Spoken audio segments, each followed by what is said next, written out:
The tough problem that a lot of the universities have is that there's also a federal statute known as Title VI that prohibits discrimination on a number of bases, including religion, from programs or activities receiving federal financial assistance. So they may have statutory duties that are separate and apart from First Amendment responsibilities. Also, we should note that the three schools who spoke at Congress yesterday, Penn, Harvard, and MIT, are all private universities, and the First Amendment doesn't apply. Well, that's where I want to get to with you here, because I appreciate the point that you're making, Professor, and I apologize for interrupting. You could probably kick me out of your class for that. But look, these are presidents of private universities talking about their code of conduct, right? Their code of ethics here in a congressional hearing. Why seek nuance in that case? Why not give them a yes or no? This is what people think is wrong with these universities.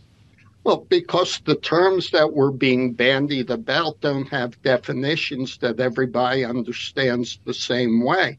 I've had debates with people as to what genocide means, and there are a lot of people who attach definitions different than the UN definition of genocide. We heard Representative Stefanik or others use the term hate speech, but what does that mean? If I say I don't like you and you don't belong in my neighborhood, is that hate speech?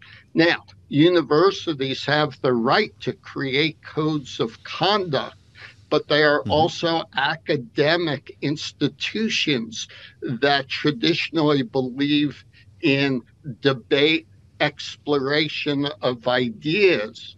And the fear that I have is that if you prohibit certain speech and certain ideas, you don't stop those ideas. You don't stop that speech. You drive it underground where you have much less control over it than when it's out in the open. I mean, Justice Holmes on the Supreme Court taught us that the way to fight bad speech is to counter it with good speech.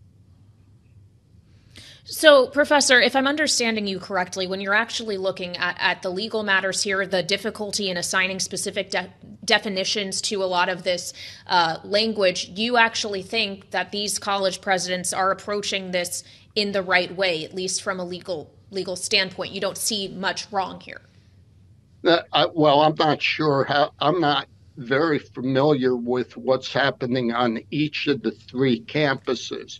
So I don't believe that I can comment on whether they are approaching what's happening on their campuses correctly.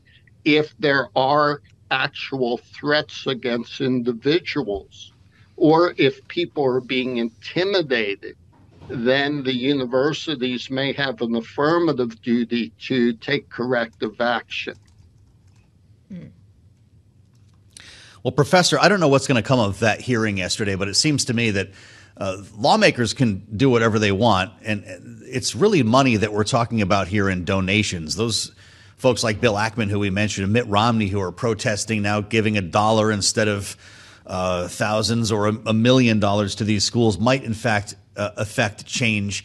You might not want to answer this, but do you think all three of these presidents will still have their jobs a year from now? I don't. It's not a question of whether I want to answer. I don't know what the answer is, but I do believe that those who withhold donations because they're not happy with what's happening are exercising their First Amendment rights to express their displeasure with the way the university presidents have handled the situation.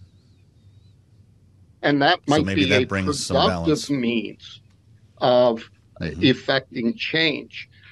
One thing that I am concerned about when I hear calls for expelling students or from suspending students for exercising an unpopular opinion or view is that it doesn't really solve anything. what I believe the more appropriate way to respond would be for the universities to create teaching moments.